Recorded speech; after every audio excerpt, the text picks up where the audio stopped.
Welcome to Studio Visits with Silver Eye, where I get to talk in depth with some of the most interesting contemporary photographers working today about their latest projects. I'm David Oresick, the Executive Director of Silver Eye Center for Photography. Silver Eye works to promote the power of contemporary photography as a fine art medium by creating original exhibitions, unique educational programming like this, and through the lab at Silver Eye, a space for artists to learn, create, and connect. Yesterday, I spoke with Pittsburgh-based photographer and artist Ross Mantle about his latest body of work, Misplaced Fortunes. Ross is a photographer who divides his time between his artwork, his clients' commissions, and his teaching at Carnegie Mellon University. His work is based in documentary traditions while actively questioning this genre's methods and histories to formulate new forms of visual storytelling. Our conversation was really fascinating for me. We covered a lot of ground, from how he gets started on a project like Misplaced Fortunes, his working method, his interests in histories and legends, and much, much more. I was especially interested to talk about what he looks for in an image while he's out photographing, and how he thinks about bringing a batch of pictures and prints to life as a dynamic, playful, and just plain weird exhibition. I really hope you enjoy this conversation as much as I did. So Ross Mantle, we're talking about your recent 937 gallery solo exhibition, Misplaced Fortunes, a really beautiful, intricate show that is mysterious, as mysterious as it is beautiful, I would say. This is a project that's really rooted in some truths and also some myths about General Braddock's history in Pennsylvania. Or at least that became a kind of launching point for this project. Tell us just a little background information about how the story of General Braddock got you interested in making these photographs. So at the time, I think it was like 2012 or so, I had been trying to figure out how mythology could factor into my documentary practice. And I'd just come back from Kentucky. I guess it was months before this, or maybe even a year before this, but I'd come back from Kentucky, Eastern Kentucky on a shoot in Harlan County. And it was an area that I've spent time in before, and I went to school in Appalachia, and I, like, obviously grew up here in Pittsburgh. But it kind of got me thinking about how magical realism and different ways that mythology can function in getting at a deeper truth that documentary on its own couldn't. And so I I was thinking through a lot of that stuff for a while and seeking out a story, something based in the region that I could dig into a little bit more and start to pull some of those things out. And I was kind of jumping around from a few different things and like not really finding what I was looking for in anything, and came across Braddocks' Lost Treasure.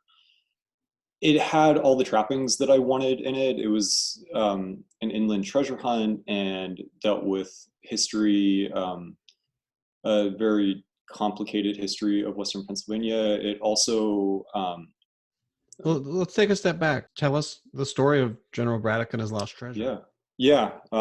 So he was tasked by the British Army, by the British government, to take Fort Duquesne, which is now Point State Park. And so he left from Alexandria, Virginia, and had Washington as his aide de camp, and a number of future, names within the country, in his military. And he marched very arrogantly.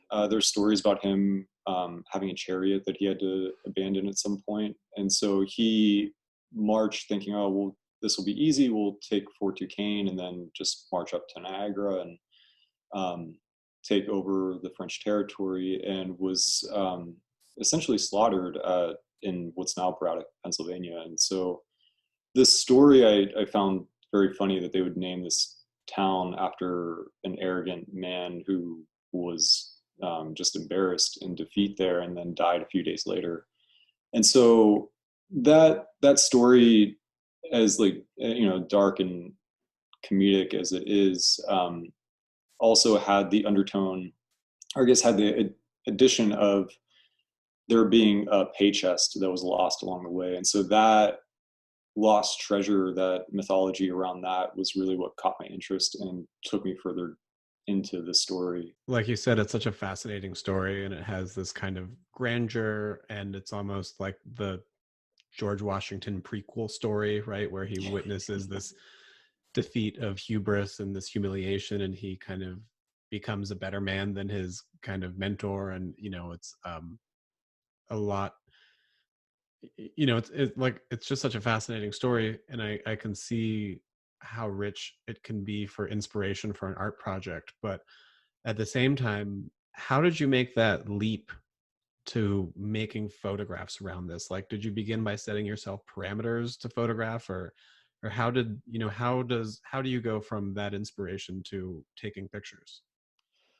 It really dominoed because the the entry to the project was Braddock's Lost Treasure, and then that led me to thinking about Braddock's path and that he had to make a military path, which became Route 40, eventually became the first national road. And so that then started leading me towards a lot of themes that I dealt with in previous work around road trips. And so I started thinking about it as the first American road trip that ended um, in defeat.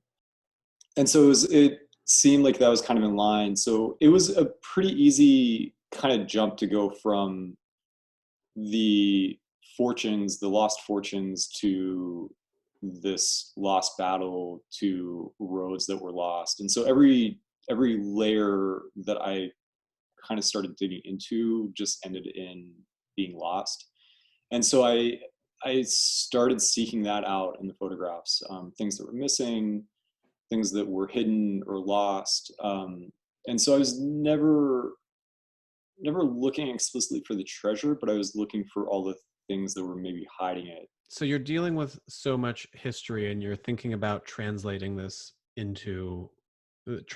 stories and these mythologies and these legends, and a lot of truth into a photographic project. And one thing I've really admired about watching this project grow over several years is watching you develop such a clear photographic vocabulary for how you're expressing these ideas.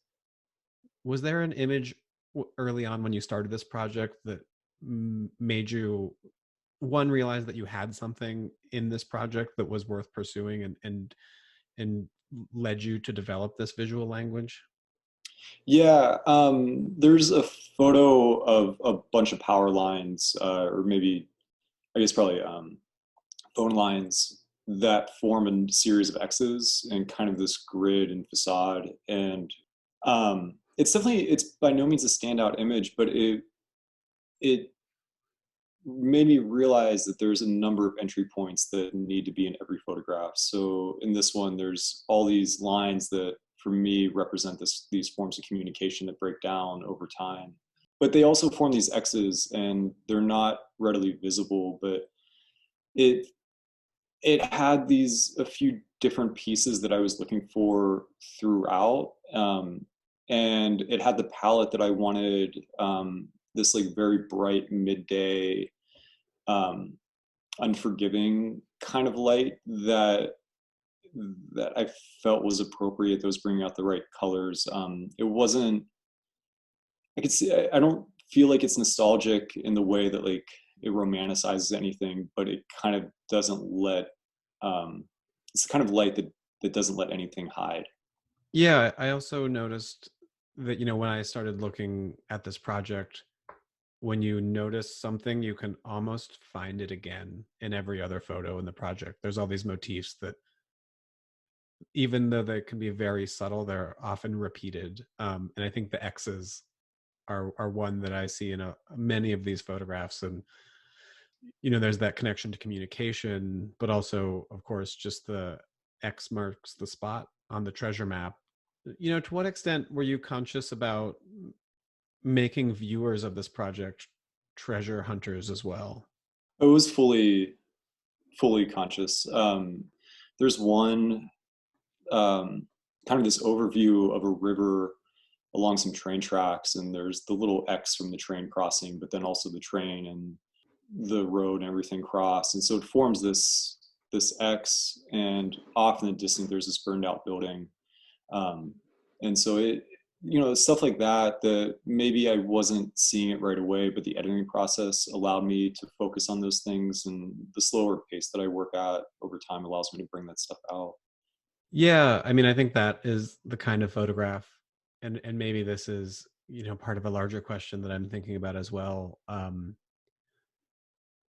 where the landscape is really rich and the landscape is really connected to place. It has that Appalachian, um, aesthetic to it. It has these very distinctive qualities of light that you're capturing.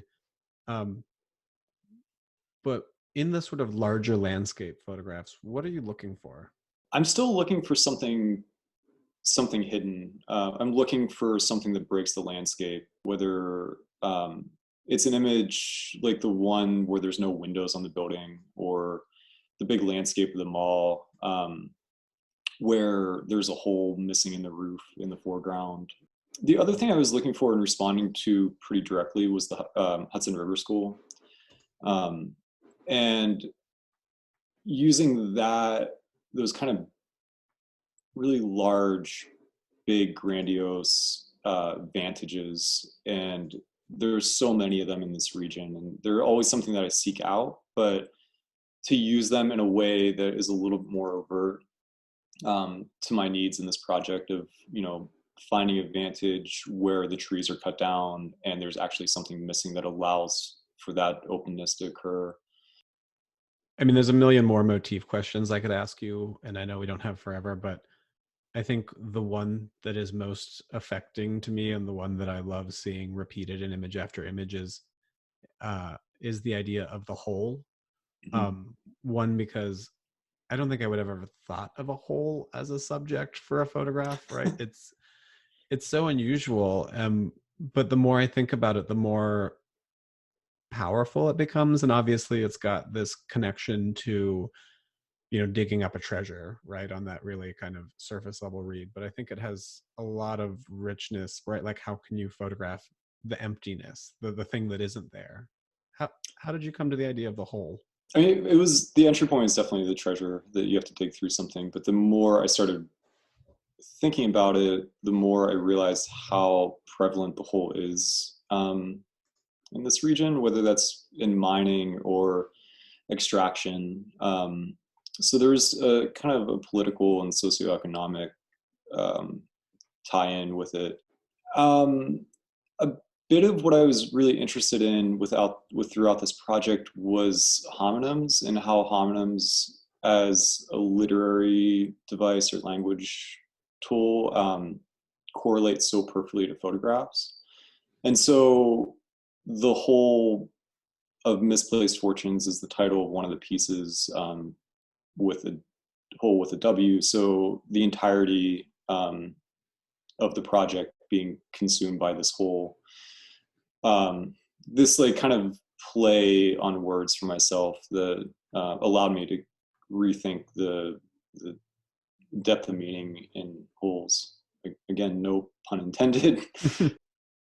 There are several incredibly compelling portraits that you've made in this project, and they all seem to be portraits of people searching, right? Sort of doing the action that you're describing, um, of kind of looking for something. And obviously, there's that level of looking for treasure.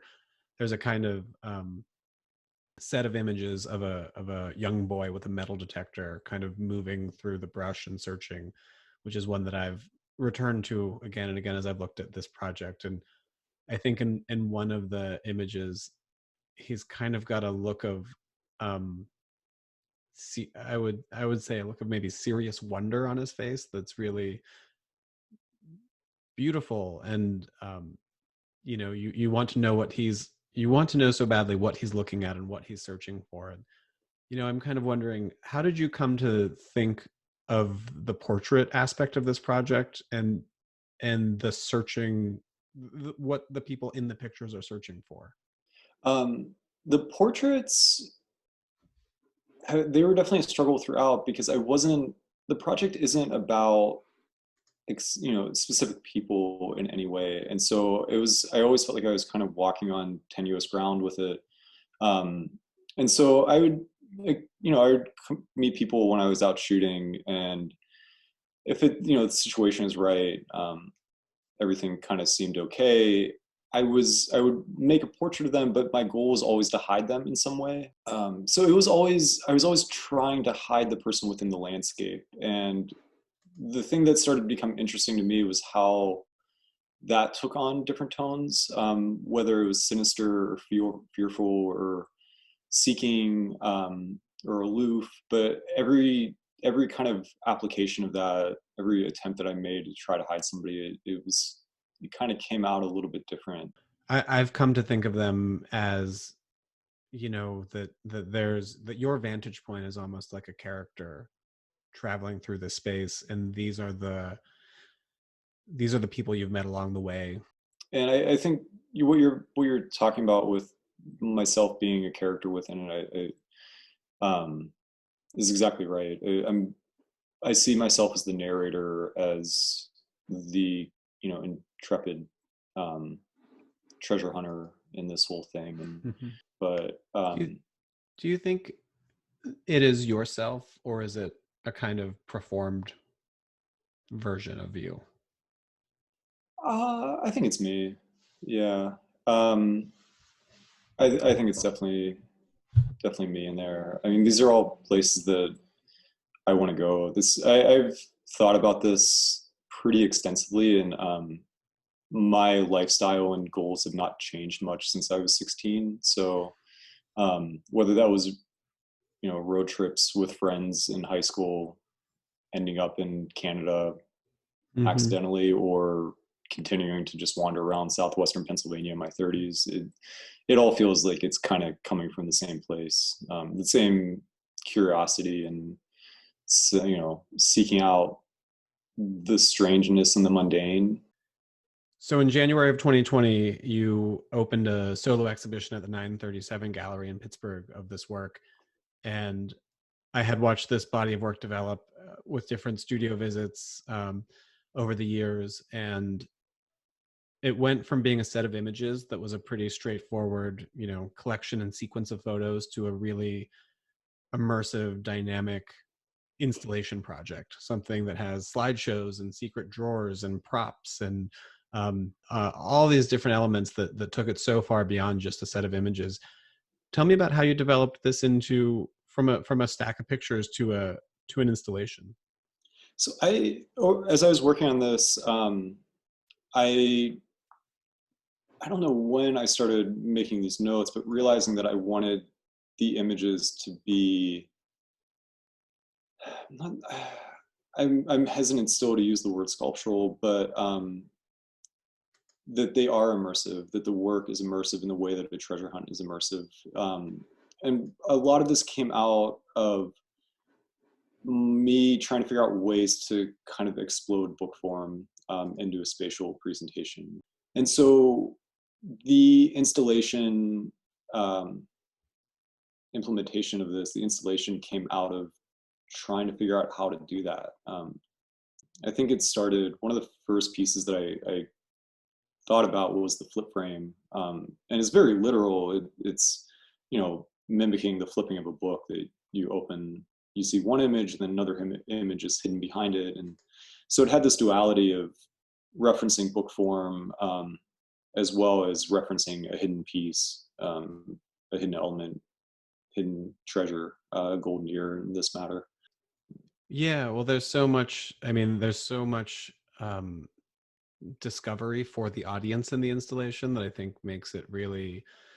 Um, I think what's so wonderful about the show is that it's really fun to see, and there's so much fun to be had in just like one, exploring these kind of unique installation aspects, the drawers of the desk that you can open up, the pulley system where you can raise a photograph and find something behind it, the curtain, all those aspects. And then of course there's all the treasure hunting just within the images themselves. There's all the kind of motifs and wonderful little details to find. One aspect, is also the design of it as well. There's a lot of kind of X's and arrows and kind of signage along the wall that kind of takes you from one path to another. How did you think about creating that? So they were, again, it stems from the images. Those motifs that we were talking about earlier, the X's, the holes, these kind of abstracted shapes. Um, I see a lot of those as a form of cairns, as a form of guides. So the motif illuminating a narrative and guiding you from image to image to get the larger idea of what they mean collectively. And so I took that same idea and started applying it to the design of the show and design of the book. And so I kind of landed on these vinyl cairns, and but I see them as this kind of red herrings at times too, where they don't really highlight anything. They, sometimes they point you in the right direction, sometimes they don't. So In a way, I describe the show as fun, but I think there's also a tragedy in the work too, or at least a sadness that comes through, in the portraits and the places. It never seems like a place that's like doing great, right? Like there's kind of um and it's sunny and it's bright and it's crisp, but it also seems maybe depressed is the word I'm thinking of. yeah, I mean, I think that's the region, and that's, I think all those things that you said are in there fully, and they're all the things that I've been thinking about. Because I am acutely aware of the way this region is portrayed, and often it's with, visually, aesthetically, it's with these dense palettes, these, dark tones, blues and blacks and browns, and things that just lead you to a sense of depression overtly without questioning the complexity of that. And so it was very important for me to have bright, rich tones, to be shooting in the middle of the day without dramatic light. One of my favorite parts about the installation that we didn't talk about is there's a 3-panel or triptych slideshow where 3 slide projectors are kind of rotating through their carousels automatically, kind of indefinitely. Why the slideshow? The slideshow, so jumping off from there, I wanted to also start to factor in historic cycles to it, so into this project, so that all the images from the project are presented in this cycle that never quite lines up exactly the way it's expected to. So all these sequences that you see on the slideshow never really show up in the exhibition or the book or anywhere else, because it's totally random.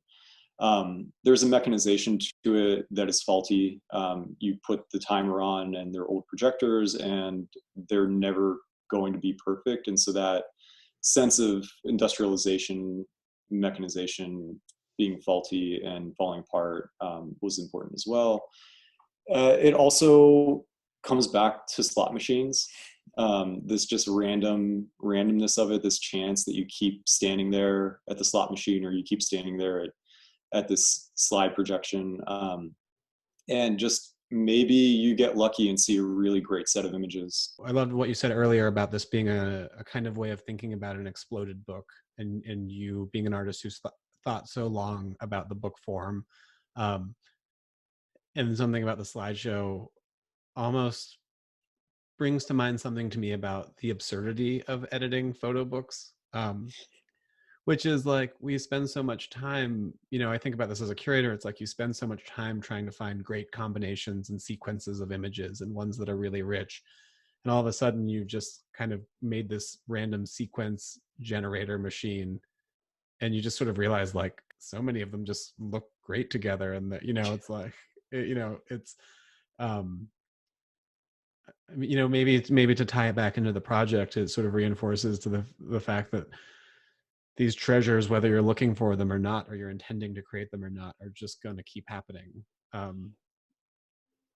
Yeah, you're exactly right. I mean, I think about, like, I spend years editing a book and then I hand it to somebody and they flip through it backward.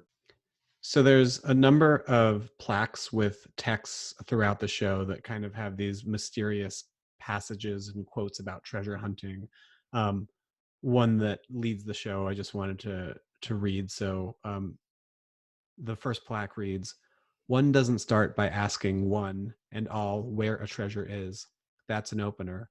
But a better questioning method is to express interest in local recluses, scandals, missing fortunes, rags to riches, back to rags stories, murders, suicides, once rich families, now poor, robberies, and that sort of thing.